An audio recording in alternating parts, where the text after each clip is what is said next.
السلام علیکم ناظرین، آپ دیکھ رہے ہو MG گلوبل اور میں ہوں ثانیہ شاہ۔ کرونا وائرس کے خطرات کے پیش نظر پاکستان میں ٹرین بھی آج رات سے بند کر دی گئیں۔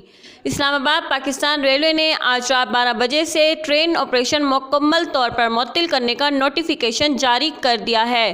تفصیلات کے مطابق پاکستان ریلوے کی جانب سے نوٹیفیکیشن جاری کر دیا گیا ہے، جس میں کہا گیا ہے کہ ملک بھر میں آج رات 12 بجے سے 31 مارچ تک ٹرین آپریشن معطل رہے گا۔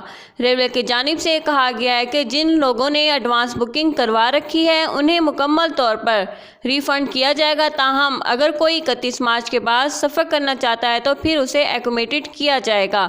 وزیر ریلوے شیخ رشید احمد کی زیر صدارت ویڈیو لنک کے ذریعے ریلوے ہیڈ کوارٹر لاہور میں اجلاس ہوا۔